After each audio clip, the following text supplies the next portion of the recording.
Muy buenos días, hermano y hermana, amigo, gracias por estar con nosotros una vez más para estudiar acerca de la vida de Cristo, este tema que hemos estado abarcando durante el transcurso de estos meses, tema prácticamente desde la mitad del año, cuando abarcamos la vida de Cristo 1, ahora estamos tratando lo que es la vida de Cristo parte 2, recordando que el pasaje bíblico clave para nuestro estudio es: y aquel verbo fue hecho carne y habitó entre nosotros, y vimos su gloria, gloria como del unigénito del Padre, lleno de gracia y de verdad. Antes de iniciar con este estudio, vamos a hacer una oración. Oremos. Poderoso buen Dios que está en el cielo en todo lugar, le damos las gracias por estar aquí reunidos. Padre, gracias por permitirnos ver la luz del día. Le suplicamos que usted sea con nosotros durante el transcurso de esta semana y también de este estudio bíblico. Bendiga a todas las personas que están en las diferentes congregaciones o los que están sirviéndote a través de un servicio en línea. Oh Dios, gracias por todo esto. Usted sea siempre el que esté en control, Padre, de esta situación mundial, y que según sea su voluntad, Padre, pronto todo se calme, oh Dios, pero estamos muy agradecidos por todas las bendiciones, Padre. Gracias por todo y se lo pedimos en el nombre poderoso de Cristo Jesús, nuestro Señor. Amén. Como ya lo hemos dicho, estamos prácticamente terminando. Hoy nos corresponde lo que es Jesús y la cena del Señor. Así que vamos a tratar el tema de Jesús y la cena del Señor. Entonces, el pasaje bíblico se encuentra en Mateo capítulo 26, versículos 17 al 30. Vamos a leer aquí lo que es una sección de lo que es la preparación de la paz, la preparación de la Pascua, la identificación del traidor y la institución de la cena del Señor. Dice así: y desde entonces buscaba una oportunidad para entregarle, hablando de Judas. El primer día de la fiesta de los panes sin levadura, se acercaron los discípulos a Jesús diciendo: ¿dónde quieres que hagamos los preparativos para comer la Pascua? Y él respondió: id a la ciudad a cierto hombre y decidle: el maestro dice, mi tiempo está cerca y quiero celebrar la Pascua en tu casa con mis discípulos. Entonces los discípulos hicieron como Jesús les había mandado y prepararon la Pascua. Al atardecer estaba él sentado a la mesa con los 12 discípulos, y mientras comían dijo: en verdad os digo que uno de vosotros me entregará. Y ellos, profundamente entristecidos, comenzaron a decirle uno por uno: ¿acaso soy yo, Señor? Respondiendo él, dijo: el que metió la mano conmigo en el plato, ese me entregará. El Hijo del Hombre se va, según está escrito de él, pero ay de aquel hombre por quien el Hijo del Hombre es entregado. Mejor le fuera a ese hombre no haber nacido. Respondiendo Judas, el que le iba a entregar, dijo: ¿acaso soy yo, Rabí? Y él le dijo: tú lo has dicho. Mientras comían, Jesús tomó pan y, habiendo bendecido, lo partió, y dándoselo a los discípulos dijo: tomad, comed, este es mi cuerpo. Y tomando una copa y habiendo dado gracias, se la dio diciendo: bebed todos de ella, porque esto es mi sangre del nuevo pacto, que es derramada por muchos para el perdón de los pecados. Y os digo que desde ahora no beberé más del fruto de la vid hasta que aquel día, cuando lo beba de nuevo con vosotros en el reino de mi Padre. Y después de cantar un himno, salieron hacia el monte de los Olivos. En esa es la lectura bíblica que nos corresponde para la clase acerca de la cena del Señor. Entonces ya sabemos que todos los relatos del Evangelio encuentran el mayor énfasis en lo que es la última semana de Jesús. O sea, prácticamente la vida de Jesús ya está llegando a lo que es el desenlace, que es la muerte por crucifixión. Entonces las discusiones con sus discípulos se enfocan cada vez más ya en lo que tiene que ver con los eventos que se desarrollarán en la ciudad. Esto quiere decir con el juicio, con la traición, con la negación, con el juicio injusto de Jesús, con la crucifixión, con la resurrección y con los eventos que se iban a desarrollar, como lo hemos dicho, dentro de la ciudad. Entonces, como Cristo sabía que moría moriría e iría pronto al Padre, sus discursos se convierten en enseñanza para preparar a sus discípulos a vivir sin su presencia física sobre la tierra.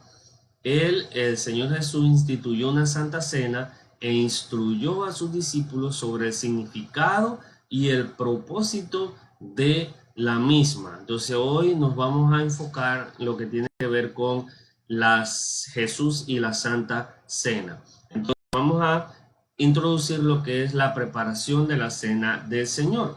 Como leímos durante el primer mes del calendario judío, recuerden que el calendario judío se rige distinto a lo que es el calendario que nosotros utilizamos. Entonces en el calendario judío, en el primer mes, ellos estaban instruidos por Dios para participar de una de las 3 fiestas anuales.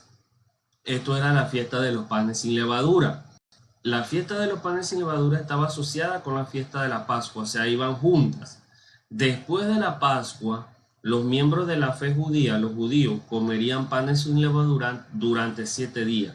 Entonces, esta fiesta se preparaba con anticipación también porque era necesaria para asegurarse que la comida ceremonial de la Pascua y para cada uno de los siguientes 7 días estuviera lista. Entonces, y fuera acorde según Dios. Esto lo podemos ver las instrucciones sobre la Pascua en Éxodo capítulo 12, versículo 1 al 28, que tenía que ver el cabrit, el cordero tenía que ser separado, tenía que cumplir ciertos requisitos, no puede hacer cualquier cordero. En Levítico capítulo 23, versículo 4 al 8, y también en Números capítulo 28, versículo 16 al 25. Entonces, los judíos y los discípulos en esta ocasión, acostumbrados a celebrar la Pascua, se acercaron a Jesús y le preguntaron, porque ya estaba cerca el tiempo de la Pascua, le pregunta: ¿dónde quieres que preparemos la Pascua? Porque ellos sabían que el Señor Jesús iba a querer preparar la Pascua. Entonces, ellos dicen: ¿dónde quieres que la preparemos?, preguntan los discípulos. Recuerda que la Pascua era una fiesta familiar. Esto se hacía en cada familia del pueblo judío. Pero si las familias eran pequeñas, o sea, si no había muchas personas en esa familia, podían unirse 2 familias pequeñas para celebrarla juntas. Entonces la preparación consistía en escoger un cordero que había sido apartado hace 4 días. La casa también donde Jesús y sus discípulos tomarían la Pascua debió ser bien espaciosa, porque para que tuviera Jesús y los 12 discípulos era un cuarto bien grande, un aposento alto. La casa también donde ellos estaban debió ser evaluada, revisada, de que ninguna levadura estuviera dentro del cuarto. Los discípulos también debían salir a comprar las distintas especies para la preparación de la cena, los distintos ingredientes, también preparar el cuarto, sacrificar el animal, preparar el cordero y finalmente preparar toda la cena. Entonces esto era lo que conocemos nosotros como la preparación de la cena de la Pascua. No la vemos aquí en lo que es el texto bíblico, pero es algo lógico, ¿verdad? Tenían que sacrificar al animal, tenían que hacer todas las cosas que se hacen para realizar una cena. Jesús responde a la pregunta de sus discípulos, porque en el versículo 18 ellos le preguntan a Jesús: ¿dónde quieres que preparemos la Pascua? Y en el versículo 18 él dice: vayan a la ciudad donde cierto hombre, dice el versículo 18, id a la ciudad a cierto hombre y decirle: el maestro dice. Al decirle a los discípulos que el maestro los enviaba, indica que el hombre mencionado debía conocer a Jesús previamente y por lo tanto también debía respetar su autoridad y respetarlo a él como maestro, porque él dice, Jesús le dice a los discípulos que le digan al Señor que el maestro los envía, que quiere preparar la Pascua, o sea, que tenga todo el aposento que ya ellos habían hablado, que lo tenga listo. tanto para los discípulos como para el dueño de la casa, debe ser difícil o debió ser difícil entender el concepto de mi tiempo está cerca. ¿Por qué decimos esto? Recuerda que los discípulos no comprendían por qué Jesús estaba diciendo que él tenía que morir, por qué estaba diciendo que su tiempo estaba cerca, porque estaba refiriéndose tanto a su muerte física y a su partida del mundo. Esta iba a ser la última cena que Cristo comería junto a sus discípulos, porque el tiempo para que él muriera en la cruz estaba a la vuelta de la esquina. Recuerda que también él, Jesús, es un tipo de el Cordero de la Pascua. Entonces los discípulos hicieron exactamente lo que Jesús les había encomendado y rápidamente se acercaron o se acercaba el tiempo de disfrutar de la cena. Ellos fueron donde el Señor, le solicitaron el aposento, le dijeron que el maestro quería preparar su cena y que su tiempo estaba cerca.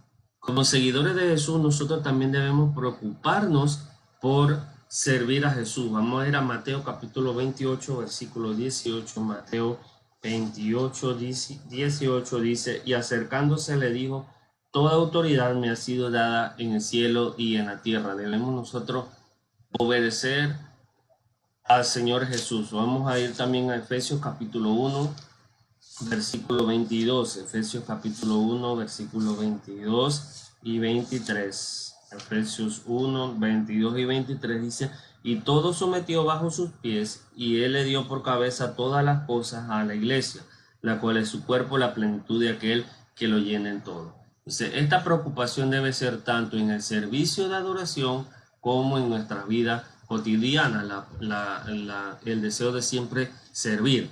El deseo de nuestro corazón también debe ser para honrar y para glorificar a Jesús. Juan capítulo 14, versículo 15. Entonces ya observamos o aprendimos lo que fue la preparación de la cena del Señor. Ahora vamos a aprender acerca de la traición es anunciada, porque recuerde que ya Judas había arreglado lo que era la traición. Ya él había arreglado por 30 piezas de plata entregar a Jesús, y había dicho que él lo sellaría con un beso, que lo identificaría con un beso. Ahora, esto lo sabe Judas y lo saben los conspiradores, pero no lo saben los otros discípulos. También Jesús lo sabe, pero los otros discípulos, los 11, no lo saben. Entonces dice el versículo 20, cuando llegó la noche, se sentó a la mesa con los 12. El tiempo de la noche era entre las 6 de la tarde y la medianoche. En el medio de la comida, Jesús anunció que alguien lo iba a traicionar. Alguien en la sala estaba a punto de traicionarlo. Entonces los discípulos reaccionaron emocionalmente, así como habían reaccionado ciertas veces atrás, cuando él había predicho su muerte y su resurrección. En Mateo capítulo 17, versículo 22 al 23, también dijeron que no te acontezca esto, Señor. Y Pedro también dijo que no te acontezca esto, Señor, que no mueras por nosotros. Entonces ahí conocemos la historia. En esta ocasión, los 11 de los discípulos le preguntaron con respeto, Señor, ¿seré yo? ¿Seré yo el que te va a entregar? Esperando que la respuesta fuera negativa o que no se tratara de ninguno de ellos. Y así fue. O sea, la respuesta que Jesús les da es que ninguno de ellos iba a entregar, ninguno de los 11 iba a entregarlo a él. Sin embargo, Cristo anunció al traidor. Él dijo que el que metiera la mano en el plato con él, ese iba a ser el que lo iba a entregar. Entonces, ¿qué ocurrió? Jesús dejó claro a sus discípulos que alguien quería romper comunión con él. Entonces, en el versículo 25, dice, y respondió Judas, el que le iba a entregar, dijo, ¿acaso soy yo, Rabí? Y él le dijo, tú lo has dicho. Entonces la comunión con Jesús era algo que se había extendido por gracia y era demostrada con el acto íntimo de compartir el mismo plato. Esta comunión era algo que le había sido otorgada a todos los 12 discípulos. Sin embargo, uno de ellos iba a traicionar esta confianza, esta gracia, este amor que le había sido dado. Esa comunión fue cortada por medio de la hipocresía y de la traición. Sin embargo, esa comunión también fue cortada por medio de un libre albedrío. Las personas dicen, no, pero que Judas estaba condenado para hacer eso. No, el personaje o la posición de Judas existía, o sea, iba a existir un traidor. Sin embargo, era decisión de Judas si iba a traicionar o no iba a traicionar al maestro. Jesús también dejó claro que él conocía el corazón y la intención de cada uno de los discípulos. Y nótese que Cristo no prohibió, o sea, nunca le trató de convencer a Judas de que no lo entregara. No fue alguien que prohibió al discípulo a no entregarlo, sino que Judas actuó libremente, actuó con el libre albedrío que caracteriza a Dios, en este caso.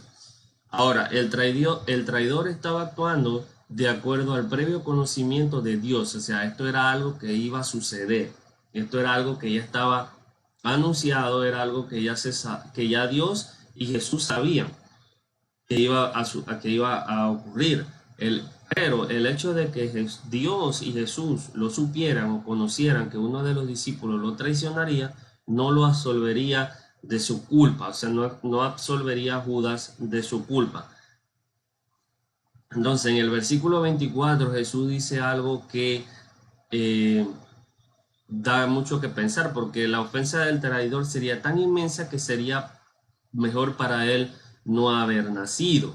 Ahora, sin embargo, si Judas se hubiera arrepentido de lo que él hizo y hubiera mostrado un arrepentimiento verdadero, según lo que es Hechos capítulo 2, versículo 38 y lo que dice 1 Corintios, entonces él hubiera sido perdonado. Ahora, el último discípulo le pregunta, Judas, como lo vimos, ¿seré yo? ¿Seré yo maestro?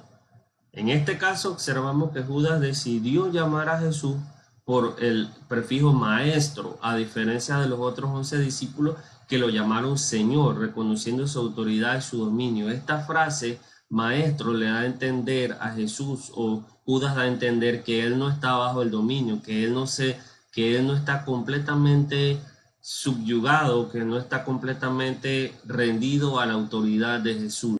Son palabras que parece que no tuvieran significado, pero dejan mucho que decir. Por eso es que el Espíritu Santo la colocó allí. Jesús le respondió a Judas afirmando lo que él mismo había dicho.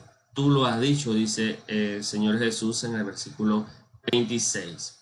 Jesús espera de sus seguidores que los sirvan con devoción. Mateo capítulo 10, versículo 37 al 38. O sea que los seguidores de Jesús no debe haber traidores en las filas de los seguidores de Jesús. No debe existir eso. Cristo siempre sabrá si nuestro corazón es de doble ánimo. Recuerde que un hombre de doble ánimo es inconstante en la obra, en todos sus caminos, dice Santiago capítulo 1, versículo 6 al 8. Un discípulo también muestra su devoción a Cristo y su reino siendo fiel al voto que ha hecho de seguirlo. ¿De seguir a quién? De seguir a Jesús. Lucas capítulo 9, versículos 57 al 62. Ahora, después que aprendimos sobre la preparación de la cena, la traición es anunciada, ahora vamos a aprender sobre la institución de la cena del Señor, que se encuentra del versículo 26 al versículo 30. Ahora, en algún punto durante la Pascua y después de haber revelado la traición y al traidor, Jesús asignó un nuevo significado para el pan sin levadura y para el jugo de la vid, que eran parte de la cena. Recuerda que el pan sin levadura y que el jugo de la vid eran parte de la cena de la Pascua. Entonces él toma estos elementos y les da un nuevo significado y explica para qué sirven y qué es lo que se debe hacer con ellos de ahora en adelante. Dice, en el versículo 26, vamos a leer lo que dice el versículo 26. Cristo dice, mientras comían, Jesús tomó el pan y habiéndolo bendecido, lo partió y dándoselo a sus discípulos, dijo, tomad, comed, esto es mi cuerpo. Entonces, después de que pasa esto, después de anunciar al traidor y después de estar ahí comiendo, Jesús le dice que el pan que él iba a partir, o sea, que había partido, representaba el cuerpo, no físicamente, o sea, no literalmente. Recuerda que nosotros no somos caníbales, no comemos literalmente el cuerpo de Jesús, o sea, ahí no estaba el cuerpo de Jesús, ni tampoco ocurre lo que cierto grupo de religiosos dicen que pasa durante cierta reunión, que es que el pan se transforma mediante la oración, se ocurre un milagro que es que el pan se transforma en el cuerpo de Jesús. Eso es lo que se llama como la transubstanciación. Entonces, este grupo religioso dice que mediante el acto de la Eucaristía, el pan sin levadura se transforma en el cuerpo físico de Jesús, pero eso no es lo que ocurre. Recuerde que ese pan sin levadura representa o nos recuerda el cuerpo, porque el mismo Señor Jesús dice, este pan sin levadura, dice, tomad, comed, esto es mi cuerpo. Dice, ¿qué representa? Esto representa mi cuerpo, esto es mi cuerpo, no es literalmente que él se estaba arrancando un pedazo de carne para que los discípulos comieran. Esto no es, inclusive los discípulos en la antigüedad se les acusó de canibalismo por este malentendido y no es así. También dice el versículo 27 que Jesús tomó también la copa y dio las gracias y lo pasó a sus discípulos diciendo que esa era la nueva sangre del pacto. Versículo 28.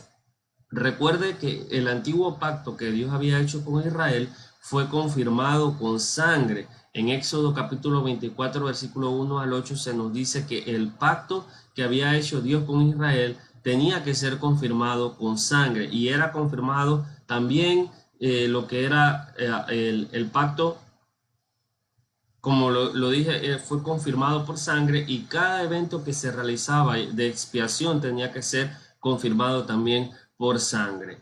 El nuevo pacto también sería establecido con la sangre, o sea, este nuevo pacto que iba a ser Jesús o Dios con su pueblo, como lo dice Jeremías 31:31, dice que iba a existir un tiempo que iba a venir un nuevo pacto, dice, iba a ser un nuevo pacto, no como el pacto que había hecho con los padres. Esta vez no sería la sangre de los toros, ni de los machos, ni de los corderos, ni de ningún animal, sino que iba a ser la sangre del Hijo de Dios. Esa es la diferencia de por qué el nuevo pacto es mejor que el antiguo pacto, porque el antiguo pacto necesitaba constantemente de derramamiento de sangre para que existiera la remisión, pero en el nuevo pacto solamente una sola vez se necesitó de que se derramara la sangre, en este caso la sangre del Hijo de Dios. Jesús explica que el propósito por el cual él tenía que derramar su sangre era para remisión de pecados.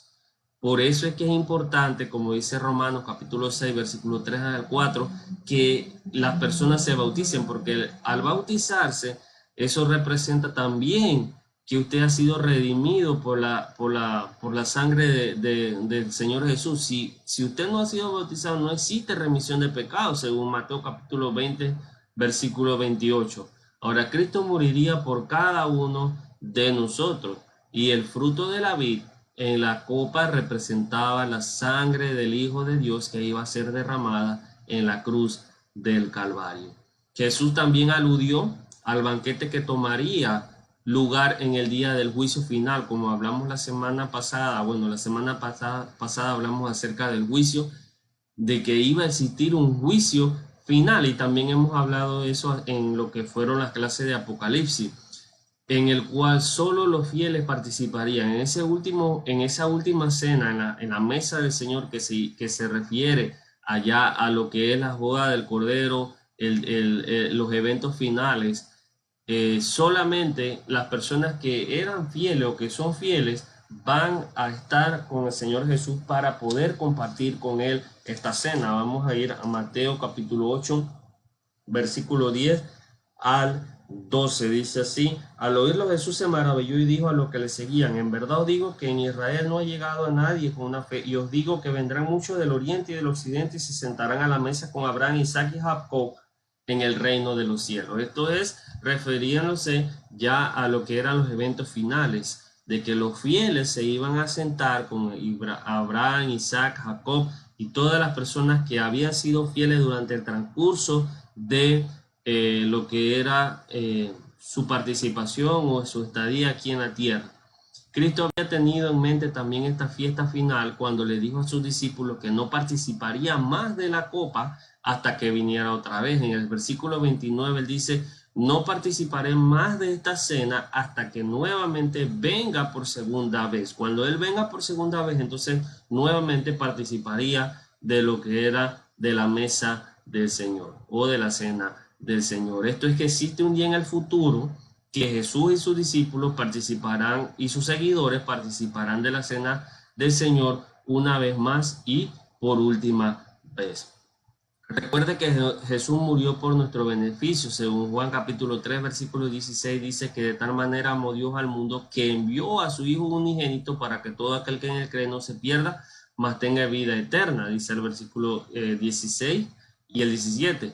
La fiesta de la Pascua fue terminada con los cantos de los salmos 115 a 118, que por tradición se cantaban estos salmos en lo que era la culminación de la Pascua. Y dice el versículo 30, ya para llegar a lo que es la conclusión, dice: entonces Jesús y sus discípulos salieron al monte de los olivos, y ya se acerca lo que es las etapas finales, que es el juicio, que es la crucifixión, que es la resurrección de nuestro Señor Jesús. Ya estamos prácticamente en las últimas semanas. ¿Qué aprendimos de la lección de hoy?